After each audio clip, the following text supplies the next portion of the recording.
Welcome on into the Big Play Cleveland Show. We are live coming to you guys from the shores of Lake Erie, Burke Lakefront Airport, the Big Play Studios.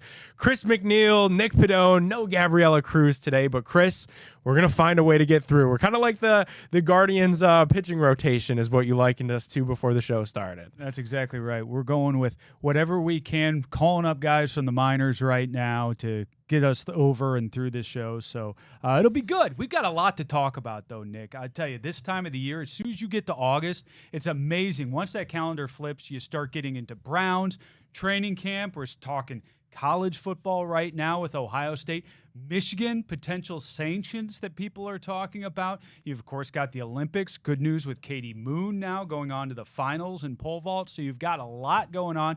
And, of course, Guardians still in first place with the best record in baseball as we sit right now. So a lot of good stuff. SummerSlam also this weekend.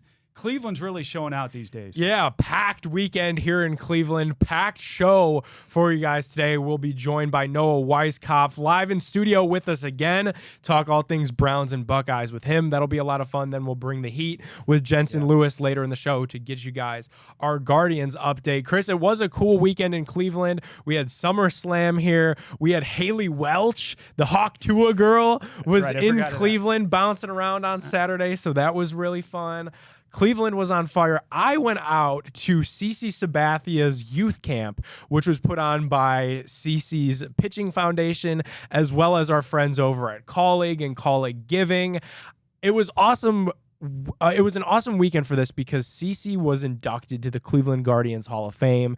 Obviously well-deserved, a Cy Young pitcher here in Cleveland. It was an awesome weekend honoring CC Sabathia. Here's a quick clip from my interview with CC himself.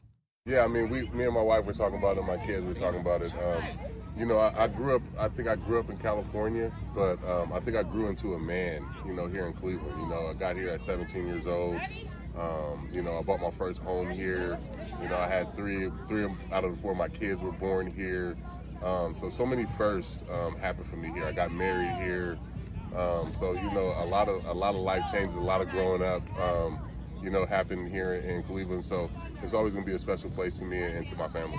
It means a lot. I mean, we teamed up with Pitch In and CC and Amber, about 4 years ago, and what they have done for the community and what they continue to do for the community is just absolutely amazing. So as a minority owner in the Guardians, and then with his celebrity in the Guardians and in baseball, it's just been awesome for Northeast Ohio. So just to see all these kids even out here today and wanting to see him and get his autograph and take pictures with him and then learn about baseball from one of the best ever is really cool. And so for us to be at Colleague Companies to be involved and Colleague Giving to be involved with these guys is great. CC, if you could go back and tell younger CC who's just coming up into the big leagues that you would have this field where the name was on the field and that you would have this induction weekend with the Guardians, what do you think you would say if you could at that time?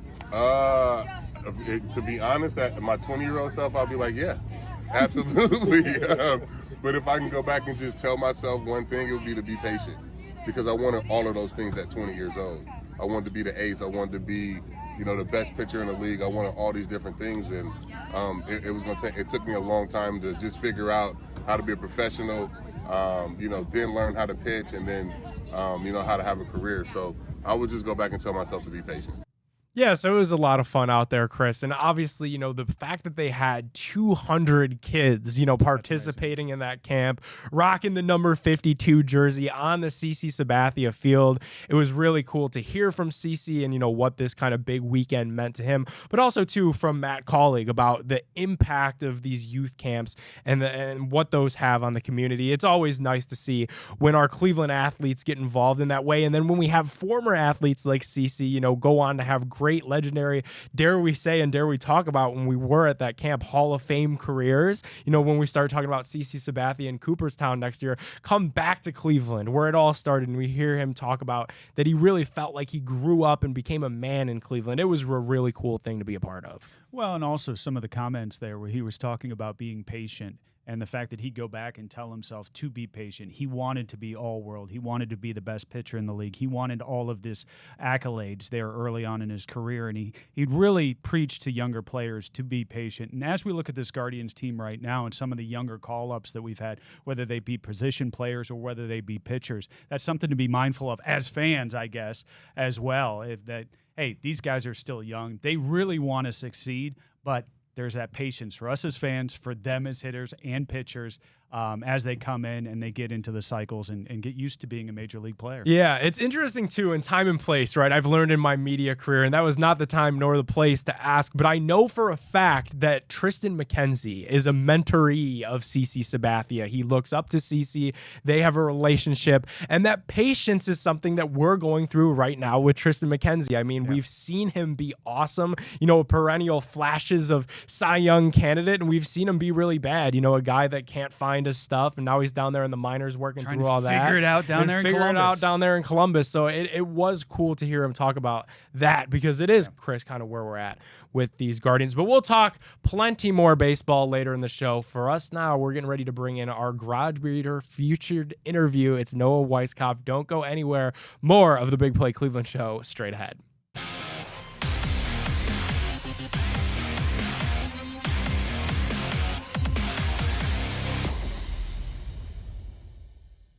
Welcome on back into the Big Play Cleveland Show. We are joined today in studio in the Garage Beer Throne by Noah Weiskopf, covering all things Cleveland Browns, Ohio State Buckeyes. Noah, I appreciate you joining us in here again. Feel like we're having a fun summer together. Got you up here in Burke a couple times now. Of course. Thanks for having me again. It's awesome out here and get to come in studio and have a nice conversation instead of over Zoom. It's a little bit different. Yeah, a lot of bit different. Hey, we got to start here, right? Because the Twitter streets were electric. All throughout the weekend, the Brandon Aiyuk rumors have been swirling really all camp. We've heard kind of the Browns and the Patriots are rumored to be the front runners, right? What are you hearing on Brandon Aiyuk, and is it possible that the Cleveland Browns are really involved in this sweepstakes? I think it's possible. I think there's definitely a chance, that I think there's a lot of moving parts here, right? So Brandon Aiyuk, the thought, and I spoke to one league exec that told me that he anticipates them to get this done at some point. It's usually how San Fran, that stuff comes along. It should get done at some point. However, there is a chance that this doesn't get done, and at that point, it's kind of a situation where you need to figure something out if you're San Fran, right? They're in a weird situation here where they're contending for a Super Bowl this year, right? And Aiyuk is a great player, a Pro Bowler, an All-Pro type player, and the Browns have something in their receiver room that they would be able to shop with bringing Aiyuk here, which is Amari Cooper, and that would be the only way I've been told that this could be done. Is if it's Amari for Aiyuk because of the cap situation, right? And for the Browns, if they have that opportunity to get that deal done and San Fran is interested, I've been told this is a no-brainer for Cleveland to do, because you're getting younger, you're getting healthier, and you're getting faster. And the Browns would be able to have Aiyuk locked up long-term and give him that $30+ million a year that he's seeking. So we'll see what happens, and I think that the only way something like this could happen is if Aiyuk flat out tells the 49ers, I'm not playing here and we can't come to an agreement. I want out. I'm done. I'm not playing another snap in San Fran. That would be the only way this is possible. But again, the 49ers also have that opportunity to get capital, right? Like the Patriots are looming and they want Aiyuk. And if they're able to send a first-round pick plus back to San Fran, they can decide on that. So it's ultimately, if it comes down to moving him, it'll come down to San Fran wanting either significant capital, a first-round pick plus, or to keep that sort of Super Bowl hopes alive for this year and get Amari Cooper and then potentially another pick in addition. Yeah, I wonder what else that compensation would look like. Because obviously, right, the Browns would be getting rid of, a wide receiver who's aging, in Amari Cooper over that 30-year-old, kind of milestone that teams like to stay away from. And then the Browns would be getting significantly younger, a player that they would then extend, to give that long-term extension to. Then the 49ers would have to figure out, are we going to extend Amari Cooper? So the Browns would have to give probably not just Cooper, but also some sort of draft pick tied to that, correct? Right, you would imagine, but ultimately the deal would be an Aiyuk for Cooper swap and then additional stuff on top of it. But that would come down to if Aiyuk again tells San Fran, I'm done, I'm not playing another snap here, then that situation would get a little bit more detailed. But again, I was told that it's probably going to happen at some point, but then, I mean, you always see these. I mean, it's taken this far, it's gotten this far, right? So if they can't come to an agreement, then the Browns are definitely intriguing. And again, it would be a no-brainer for Cleveland to get younger, faster, and extend a younger receiver. And that swap would be pretty crazy. And I don't even know, pretty much unprecedented in the NFL. So Noah, if you were to put a percentage to this happening, what would the percentage be? It wouldn't be high. I think it'd be probably 25-30% again. But I mean, that's fairly high. It's a third of the time. Huh? Yeah, But you give Browns fans a 30% shot at anything, they'll take it. But then again, right? There's so many other moving parts, and if Aiyuk tells San Fran, I'm not playing another snap here, and it gets a little bit more intense, then that percentage probably pops up a little, because I think the Browns do make a ton of sense for what they want, and if they can get younger. I mean, the reason they didn't give Amari a multi-year extension is because of their concerns of age, because of their concerns of how long he'll be able to do this for. And for Aiyuk, I think 26 years old, you'll give him a big extension, and then you have sort of him and Judy as your two main guys locked up. It's interesting to think about, man. It really is. And you definitely start to understand why the Browns would be interested in it when you factor in the age component and the extension that would follow, any sort of move that would happen.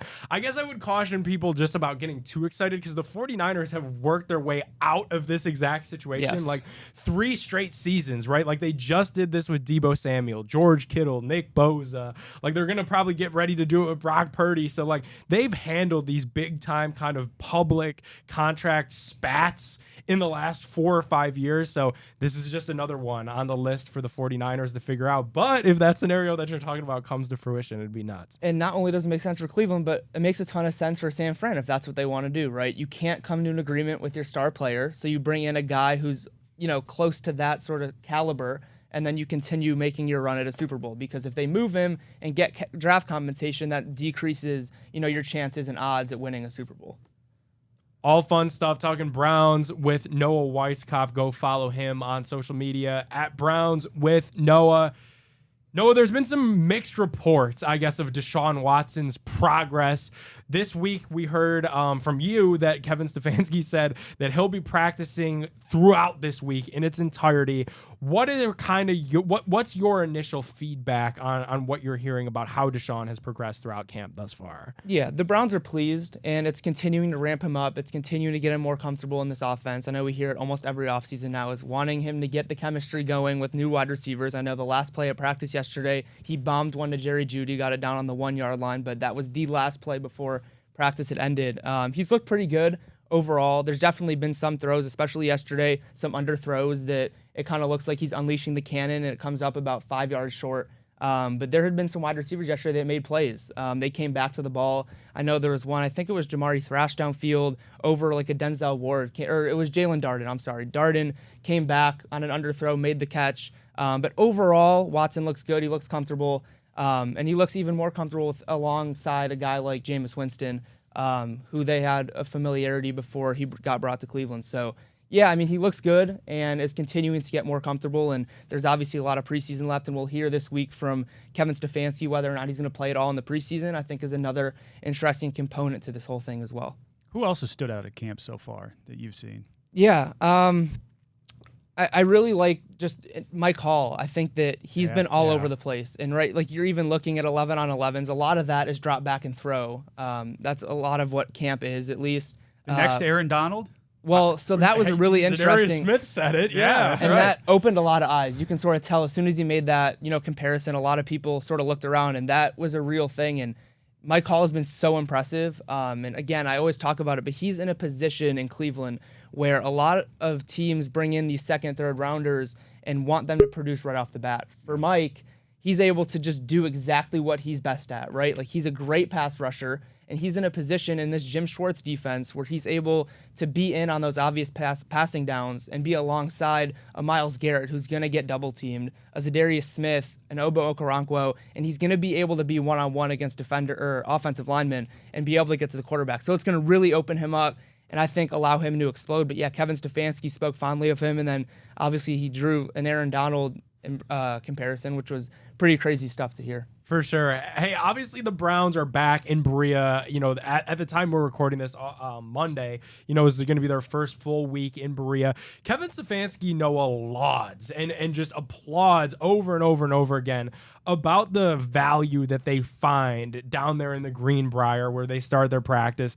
Do you really think that that's something that's going to continue for the Browns? You know, these shorter camps in Cleveland, and they go find a destination for team building and that sort of thing as we progress with these Browns? I think so. They love the Greenbrier. They love going down there. They love just getting away from everything, being almost in the middle of nowhere and just having themselves, right? And that Za'Darius talked about it yesterday as well, of just building team camaraderie, just getting to know all the guys, all the new guys better. And it just helps. You can tell the difference between teams during the course of the season that are super close and that aren't as close. You can really, really tell, and it really shows on the field.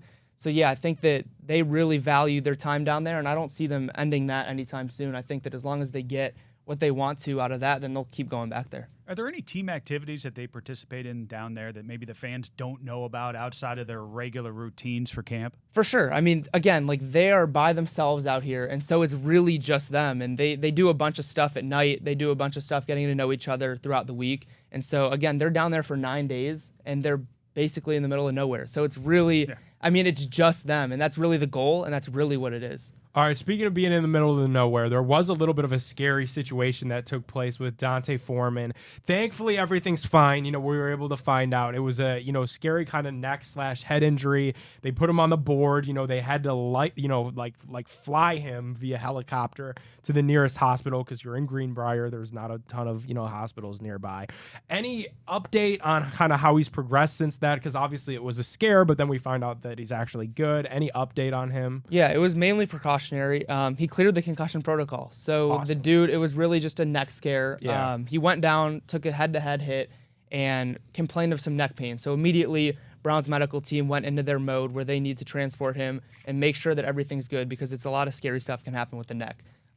Paralyzed and that kind of stuff. So they made sure that he was good, took him, and he was released a couple hours later, back with the team that night, and cleared the concussion protocol. So just some neck pain. They're going to ease him back into it. But, yeah, luckily he's okay. Very scary situation down there. For sure. And I know it was staying in that running back room, the media has gotten a couple of glimpses now at Chubb running. And that's excited a lot of people the guy's moving and he's moving well. Have you heard anything since our last convo on kind of his progression? Nothing new. He's, still continuing to rehab this thing. He wants to get out there. I know yesterday he was out there for when they were running sprints at the end of practice. He was just standing there watching his teammates run, holding a helmet. You can tell that he just wants to be back out there. He wants to get going. But again, he's such an important piece to this, not only team, but organization that, you need to be careful with this kind of thing. An aging running back with his production, he's even went through this before. You need to be real careful and not want to re-injure something by rushing him back. So, yeah, they will not rush him back. And I would be shocked if he starts week 1, but some point in the earlier part of the season is the goal. Yeah. What does the timetable look like right now as we stand here beginning of August? Yeah, so it's really complicated because nobody actually knows a timetable, right? They want to take this day by day. They don't want to rush him back, so nobody can pinpoint a date. The Browns can't pinpoint a date. Nick can't pinpoint a date. But the hope is that he returns in an earlier part of the season and then be able to sort of ramp up during the year. And then eventually when they get to that stretch at the end of the season, the 5-6 weeks, he's hopefully a full go for that and then leads them on that playoff push. Ready for the playoffs. Ready for the playoffs. That's what we need. That's what we need. No, I want to do a little bit of preseason rapid fire with you. First preseason game is going to be this weekend. If you had to guess today, will we be seeing starters at all in Saturday's preseason game? I don't think so. I think that if I had a guess, I'd say P.J. Walker is your starter. Or, I'm sorry, not P.J. Walker. Tyler Huntley. Wow. I think that they'll start We're him. really throwing this game away. I don't think that Deshaun starts this week, potentially the second one. I mean, I could be wrong. This is totally me just guessing. Just guessing, yeah. I don't think Jameis sees much time in the preseason just because of how much football he's played and the role he's going to have. So I think that Deshaun will probably start the second one. But yeah, I think that we see Tyler Huntley sort of play this first one. And then DTR, man, you asked me about who looked really good, and I didn't even think about quarterbacks, but man, has he looked electric. He's been Talking about a preseason guy right there, right, DTR. So he'll see some This is his time. August is his time, man. Yeah, he'll see some significant time, I imagine, in the preseason. And yeah, at camp, he has been, throws on the money. He's looked really, really good. Awesome. All right, we could go rapid fire on this one. Browns offense. You think they're going to keep this thing pretty vanilla for preseason? Yeah, I'd imagine so. Again, like once this regular season starts and you start to implement some of these Ken Dorsey sort of sprinkles with everything. You see Jerry Jeudy running these choice routes. You're going to see him running these deep routes. And then Elijah Moore, who didn't practice yesterday, is going to start to see an increased role as well. So just trying to get that passing game going once the season starts. But for the preseason, sort of see what you got, see who you have on this roster, see who's going to make the team. That's the most important part of the preseason. All right, a preseason player that Browns fans are going to fall in love with this year. I think it's already in the making. Matt Landers, wide receiver, sort of trying to make... Love those wide receivers. Yeah. Right, Lynch, right, the Austin Watkins of last year. Watkins, there you go. Trying to get Matt Landers that last wide receiver spot, because for the most part, the top 5 spots in that room are full. Yeah. They're filled. They're already givens, and there's that 6th spot, and then potentially a 7th for a returner kind of guy. Who James Prochet has been getting a bunch of time, first string snaps on the kick return. But yeah, Matt Landers has looked really good, caught a bunch of deep balls, and just overall looked really solid this camp. So I think that he could be a guy for sure that sort of steps up and catches some eyes. All right, last one. We're wrapping up our convo. All things with Noah Weiskopf. Gut feeling, Brown Stadium situation, Brook Park, downtown. Brook Park, 100%.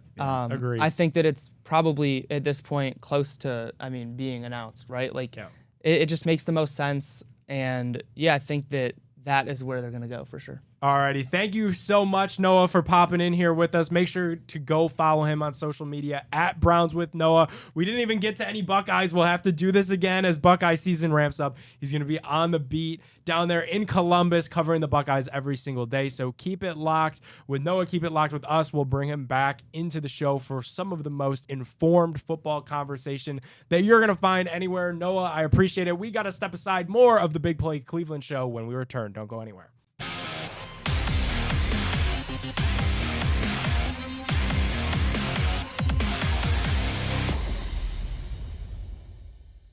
Welcome on back into the Big Play Cleveland Show. It is time. We're bringing the heat, talking all things baseball, all things Guardians with Jensen Lewis. Jensen, what's going on? Thank you so much for popping on the show with us again. Always, guys. Good to be with you. And heck of a series there with Baltimore this past weekend. And, kind of that eye into the future, right? These two teams with the top records in the American League. I think it played out pretty much how we expected. So, two prize fighters, right? Just dancing around the ring, and hopefully next time we see them will be in October. Man, no kidding. Talk about those last 2 games. You start off on fire, win the first 2. We dropped the second 2. There was talk about Stephen Vogt and the way he managed those 2. It was apparent that, hey, once he got into it, saw maybe it's not going our way. He didn't pull out the big guns. What are your thoughts on that? Chris, ironic that you kind of bring up how that whole series was managed by Stephen Vogt. To me, it felt like a dry run or at least a practice round for what October could ultimately be like. Those first 2 games, I think you saw how he deployed some of the bullpen resources, and when he did it, I think I made the comment on the Friday night postgame show that it was channeling a little Tito from back in 2016 with Andrew Miller when he brought in Andrew in Fenway and early in that game, and also the way that Kate Smith came in so early in that Friday night contest. You kind of could see where the game was possibly in doubt or turning one way or another. So I think you saw the urgency of when you had the lead early in those first 2 games, Thursday and Friday. Make no mistake about it. Go get the series win. Most importantly, getting that season series win that we talked about to achieve the tie-breaking scenario by the end of the year. And so, yeah, I think it played out very postseason-esque, the way that Voter managed all 4 days. Man, love hearing that. Jensen, too, I was praying that we would have some trades to break down on the show this week. It really is starting to seem like early returns on Lane Thomas. He might have been kind of exactly what this Guardians offense needed. What were your thoughts when that trade went down? Yeah, Nick, and I think we all knew that they needed obviously a rotation or 2 reinforcement, but another bat in this lineup, and particularly the outfield, might have been the one where it made the most sense. And to get Lane Thomas, again, you gave up a pretty significant prospect there, and Alex Clemmie, big 6'6", left-hander, albeit he's 19 years old, still got a ways to go. But it's the here and now, and of course is what we all have talked about the last couple of weeks. You've got a unique opportunity this year to be able to advance deeply into the American League postseason, but also now retaining Lane Thomas here for at least this year and next year. And he just fits so seamlessly into what they're trying to do atop the lineup. And I know he's crushed lefties all year. I said it then, I'll say it again to you guys. I think his numbers are really going to go up against right-handed pitching too, just knowing that they're going to have to try and get him out rather than face Jose Ramirez. The other piece, of course, we got was Alex Cobb. Alex Cobb right now, we're waiting for him to get back fully from injury and get with the big club. Where are we at with him right now? Yeah, and if everything kind of checks out, Chris, you could assume the earliest we see him is in Minnesota for a critical series, this weekend. And I think the other thing, too, is I kind of made a joke about it that we all remember 2013 when he came in and just absolutely shoved with Tampa Bay in that wild card win that allowed the Rays to advance. And I said, hey, you can go ahead and put 2013 behind you and now help us in 2024 over a decade later. But I think the unique part about Alex Cobb is that he's got that ability to generate swing and miss in bunches when he needs to, but he's also a guy that can be economical and force weak contact within 3 pitches or less. So he's not going to be asked to go super deep into games knowing how Voter has been with the bullpen arms. So I think for me, it's just showing that he can go every 5th day. Any length he gives you from the 6th inning on is a bonus, but a guy that's a veteran, understands what it's like pitching down the stretch in a pennant race, and most importantly, has had success so far in October. Another pitcher we're waiting on right now, Matthew Boyd. Where are we looking at for him?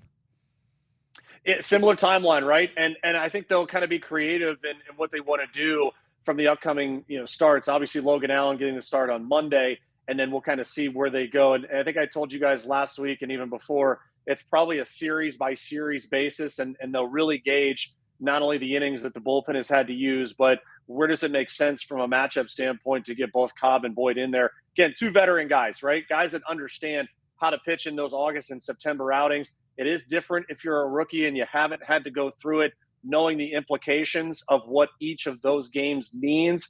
I think for Matthew Boyd, it's just the opportunity. Once it presents itself, just be yourself. Don't try and do too much. It's really a unique situation, I think, for both these starting pitchers. For sure. Jensen, hang on with us. We're going to continue bringing the heat when we return. Don't go anywhere. More of the Big Play Cleveland Show right after this.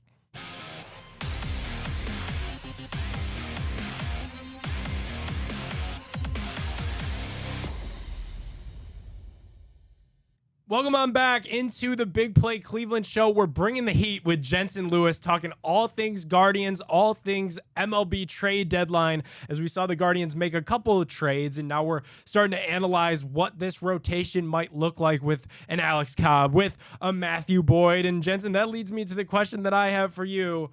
What's going to happen to Cookie Carrasco? Could we have a long relief situation? Could it be a situation where he maybe just, kind of falls off the roster? What's kind of your gut prediction of what they do with Cookie Carrasco once the rest of the reinforcements are up here in Cleveland with the big club? Yeah, Nick, it probably is predicated off of what does he do kind of throughout this week and maybe where Stephen Vogt believes he's best suited moving forward. It's hard to argue against the veteran nature of Cookie and his experience, not only in the rotation, but also as a bullpen arm. So I think that's a feather in his cap that, hey, I've shown throughout my career that I can do both of those roles. Remains to be seen, I think, just from where the matchups are in these upcoming series. If he finds, one of those stretches where he's actually pitched pretty well. I don't know if any of us had on our bingo card that he'd hold the Orioles to 1 hit in 4+ innings, knowing that's one of the best offenses in baseball. So just when you think that maybe the bottom's going to fall out, Cookie really rises up and puts together one of those clutch outings that keeps him in the rotation. Last week we talked about Tristan McKenzie down there in Columbus, kind of struggling a little bit. Then all of a sudden he goes out, strikes out 11 in 6 scoreless innings, looks a little bit better. What's your analysis of where he's at right now, and could he get back into the mix, you think? Yeah, and Chris, and what's unique about Tristan is I think they're going to need to see it for a significant stretch of time. And the command issues is really one of the big things that's held him back during his time down there. So good to see him on the other side of it. And I think I told you guys last week, he has that dominant potential. We've seen it. We know it's in there. Sometimes he can be his own worst enemy and let things snowball a bit. But I think that's an outing. If I'm him, I really want to soak it up. I want to watch all the good things that I did there and continue that positive mindset into his work week, into his next start. just keep putting the quality starts together. You do that, you make the decision for the front office hard, and that's what every front office wants, those good, hard decisions to make. Jensen, who would have thought when we started this thing off and bringing you into the show every week that the Guardians would not just be the best team in the American League Central, but the best team in baseball? We know, though, that this is a huge series against the Twins this week, and Guardians fans are informed about what these games mean. We haven't seen the Twins since May. What are your keys to success against the Twins this week? What should fans be looking out for? Great points, Nick, and they are a completely different looking club than what we saw them early this year. The two things that stand out, first and foremost, Royce Lewis is back. He is a force to be reckoned with. They are such a different dynamic with him in the lineup. There's just this different energy about them. They have confidence. They have swagger. Their rotation has really answered the call, and now Pablo Lopez, Joe Ryan pitching like the aces that they have the potential to be. Bailey Over has been really good. Simeon Woods Richardson has been solid. And now they kind of go 3-4 deep in the back of that bullpen. Of course, John Duran and Emmanuel Clase, the two best closers, in my opinion, overall the last couple of seasons in big league baseball. Griffin Jax, one of the good setup men. And they may get Carlos Correa back. Not sure if he'll be back this weekend. But this is a lineup now that's got a lot more length to it. Willie Castro, the all-star, is a table setter at the top. Byron Buxton has been healthy and swinging a good bat. Bottom of their lineup has started to turn things over with relative consistency as well. They got the work cut out for them, and it's kind of fun. You're playing almost 3 postseason series in a row. Baltimore, Arizona, and then on the road in Minnesota. 4 games in 3 days. You love these kind of games, too, because it gives you that second wind to really force your way through the end of the regular season. So much to play for. They got mission accomplished, number 1, in being able to get the tiebreaker against Baltimore. You still got the Yankees to play in September. That will decide the tiebreaker in that series as well. But I think what you have to do is keep your mind in the moment and understanding goal number 1 is to win the Central Division, and that means at least splitting with Minnesota over the weekend.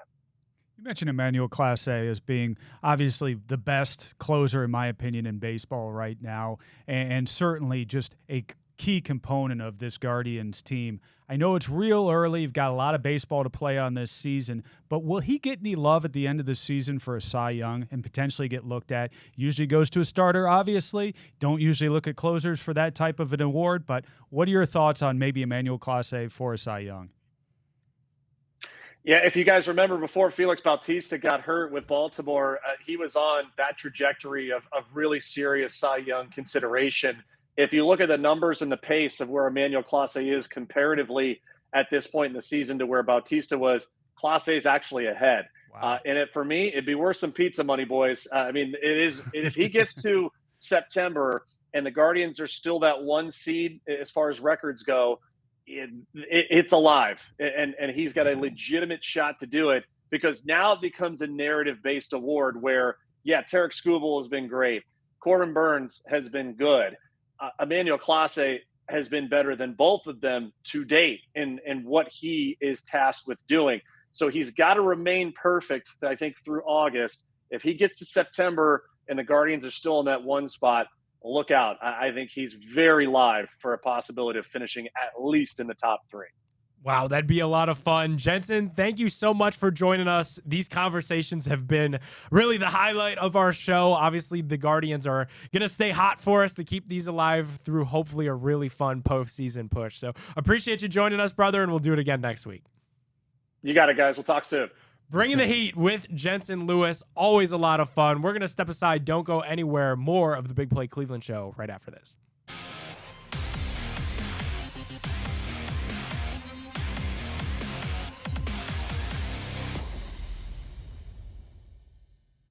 Welcome on back into the Big Play Cleveland Show, Chris, and it's time for Fill in the Blank, which is brought to you by our new friends at Affinity Whole Health. Affinity Whole Health offers personalized treatment plans to help people feel better. Whether you are struggling with weight loss, low energy, muscle loss, poor sleep, they can help with all of it. Affinity Whole Health provides expert guidance and support to help you safely reach your health goals. And they really have Ohio covered with locations in Cleveland and right down by me down there in Columbus.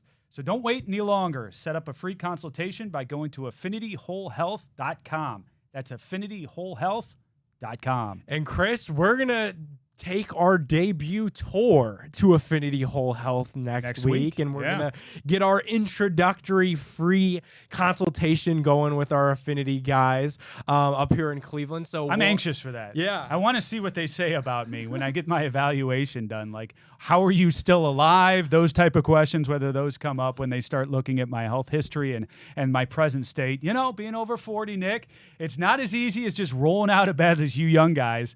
Once you get up to my age. So we'll see what their evaluation looks like and put me on a program. For sure. Yeah, it's going to be a lot of fun. I'll be down there with you for some moral support. I think Gab's coming with. And you'll see a lot of some of the other big play crew. You know, Josh and Maria Cribbs are going to go tour the facilities. I already see Bobby Carpenter is on his program with Affinity. I mean, he's looking jacked in those videos that he's always sharing out on his social media. So that's my goal in all of this, Chris. I want to see you become as ripped, at least as close as we could get you as Bobby Carpenter. Yep. We're going to be like brothers out there. You won't be able to tell us apart. I love it. Let's get into some fill in the blank. This seems like it's become just a key event every single Cleveland Browns preseason. It's midfield logo voting season. The Browns have a myriad of logos now, and it's time for us to vote on which one belongs at midfield. We've got some options to pull up for you guys here. Thank you, Ryan, for pulling these up. So we got the Brownie the Elf look. Right. Kind of the throwback Brownie, if you will. Got the football tucked. I like that one. That's the one we went with last year, right? I believe so. As I recall, that was on the field last year. Then we got this one. We got the dog, the Darth Vader dog. Yeah. I could really do without this one. I agree. I'm going to put this one in the trash. And then we can move on to option 3. I got to say, Chris, the new face mask. Option 3 with the new white face mask. You still have Brownie represented there in the end zone. This is my pick. I'm rolling with option number 3, the helmet with the face mask. I feel like we've gone through all of these stages of logos with the elf and the dog, and I've come back to where we began with the helmet. Let's just put the helmet at the 50, put the elf in the end zone with the AFC logo, and roll. It's very basic. It's a throwback. It's what we did for years. I am with you on that one. Let's just stick with the helmet. White face mask. I love the throwbacks. Let's go with that. Unless, of course, you want to go with like the seal of the city of Brook Park. You could put that right in the middle there. Coming soon. Coming soon in theaters near you. The Brook Park Dome. Yeah, I think we're in agreement there. It'll be interesting to see how that contest plays out and what will actually end up. No, it won't be. At the it's not going to be that interesting. Who I'm cares? If they put the Darth Vader dog at midfield, I think some people would be interested. I think they'd be upset. I think some people would be upset if they. I would be upset if they put that thing out there. Yeah, so that's what I'm saying. Give me the helmet. Give me the elf is fine. Because when you go with the white uniforms, they change the elf to the white. I thought that was kind of neat. That was a neat effect, you know. And I guess they would probably change the helmet too if we do the same thing, which is fine. But yeah, don't do Darth Dog. You can't do that. Yeah, I'm with you there. All right, the world got a glimpse at the new NFL kickoff rule during the Hall of Fame game, Chris. The NFL's new kickoff rules are blank. I have it as dumb. I'm kind of old school, and I don't get old school on many things, to be honest with you. But this is one of those. We just saw Devin Hester go into the Hall of Fame over the weekend, right? He was talking about guys like himself and Josh Cribbs, who obviously friend of show, friend of network, has a great show with Maria on here on our airwaves, who is a great returner for us. So I hate moving away from that. I know it's inevitable. I realize the reasons that they're doing is the concussion stuff. And so I know that's going to happen. But at the end of the day, boy, I still yearn for those days of watching the Eric Metcalfs, watching the Josh Cribbs, watching those unbelievable returns that would just change the game. The Gerald McNeils that would change the game for the Cleveland Browns. You're just not going to see the same. Yeah, it feels incomplete, and it feels like they're almost treating the kickoff rule as its own weird little science experiment, right? Like they've kept the rest of the rules pretty much intact. And obviously they've gotten creative with ways to benefit the quarterback. You know, like, okay, we're going to take holding penalties a little bit less seriously, and we're going to penalize defensive defensive players a little bit harsher for Anything to roughing protect that quarterback. But this kickoff thing doesn't feel the same way. It feels like those were all small, slow things that were implemented over the course of time. This feels like we're going to experiment with it. We're going XFL style with it. I'm curious to see what it looks like. The Hall of Fame game, it felt incomplete. There were guys tripping over each other. The field was slick because it had rained all day. Guys were wiping out before there was even a tackler near. So I'm interested to see how it progresses. And really, Chris, how smart teams are able to use it to their advantage. We're talking about the preseason. Keep an eye on the Browns. Nyheim Hines, I don't know that we see much of Nyheim Hines as a running back.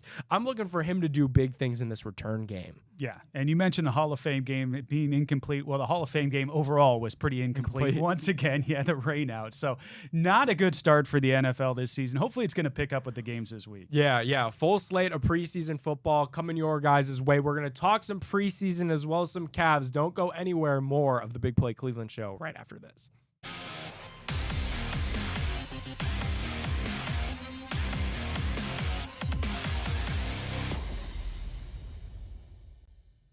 Welcome on back into the Big Play Cleveland Show. I'm Nick Padone. He is Chris McNeil. We're getting you guys amped for the Browns preseason opener Saturday against the Green Bay Packers. Chris, the Browns player I'm most excited to see in the preseason opener is blank. We talked about him earlier. Michael Hall. I'll tell you what. You get the Buckeye. You know how much I love the Buckeyes who play for us. You got the guy on the inside there, the defensive tackle, who, Zadarius Smith already compared him to Aaron Donald out there. A little premature, that's fine, but I think that's really going to solidify that rush going after the quarterback. I'm really excited to see what he can do. Probably limited time in the preseason game, but I expect that he'll get in there a little bit, and we'll be able to see him mix it up. For sure. I know Noah said that he expected Huntley to start this game. I'm hoping to at least see a little bit out of Dorian Thompson-Robinson. DTR. Friend of show. And I mean, man, if you look at DTR's season last year, he gave us a ton of fun moments. I would love for the Browns to find a creative way to get him involved like they did when Joe Flacco was there. Remember when they would use DTR on those run plays until he got bent in half? He beat the Pittsburgh Steelers. He looked really good against the Denver Broncos. I think they have a little something of a project in DTR. I know Andrew Berry cherishes those draft picks, and I think we see the preseason legacy of Dorian Thompson-Robinson grow over these next couple of weeks. Well, that'll make it fun on the streets of social media. When you get those backup quarterbacks, guys like DTR who go out, ball out, people get excited. You get over your skis on these guys. We know the cycle. It happens every year. It'd be great to see him, friend of show, like you said. He's been on the show. He's been on our airwaves. Great guy. Love to see him succeed. Alrighty, the Cavs extending Jared Allen, Chris, is blank. A 3-year, $90+ million extension for Jared Allen. It's old news right now. I mean, that was a week ago, Nick. We got the Guardians in first place right now. We've got the Browns that are starting. They're going to be playing the Packers this weekend, as we've been breaking down all show. Heck, we've got the Olympics right now. We got Katie Moon ready. She's in the finals now. So you've got a lot going on in sports. I'm just really excited that it's the beginning of August. You're really getting into the fall sports for my kids and for Northeast Ohio. We're coming into high school football too, and all the great high school sports you get in the fall. So it's a great time. Yeah, fine. The Cavs went ahead and they extended Jared Allen. A lot of questions were raised on the inside, insiders, outsiders, people who are fans of this team. But at the end of the day, I can kick the can on the Cavs a little bit because we got so much else going on. And one of those things, the Big Play Golf Outing. Visit bigplay.com and secure your foursome group today. There's going to be some big stars, including everyone that you've been accustomed to on this show across the Big Play Network. Chris, really quickly, your dream Cleveland foursome for the Big Play Golf Invitation is blank. I already played with them at Firestone. That's Greg and Blake Williams. Just fantastic. The two of them going back and forth. They are brutal to each other. So former Browns coach Greg Williams, his son Blake, fabulous golfing partners. We've got some huge announcements for you in terms of special guests to come for the Big Play Golf Outing, but go secure your tickets today, bigplay.com, to get your foursome locked in. It's at Little Mountain, August 31st. Jimmy Hanlon's going to be there. We're recording Pin Shot, which will air right here on the Bally Sports Network as well. Go to bigplay.com. Go secure your tickets. The Big Play Golf Invitational, first annual time that we're doing this. We're kicking it off with a bang. It's going to be a lot of fun. Huge thanks to you guys for tuning in to the Big Play Cleveland Show. Make sure to go show us some love, and all of our Big Play shows some love on social media. Huge thanks to Garage Beer, Noah Weiskopf, Jensen Lewis, our new guys over at Affinity Whole Health. We'll have some fun content for you guys next week. Stay locked in with the Big Play Cleveland Show, and we'll see you then.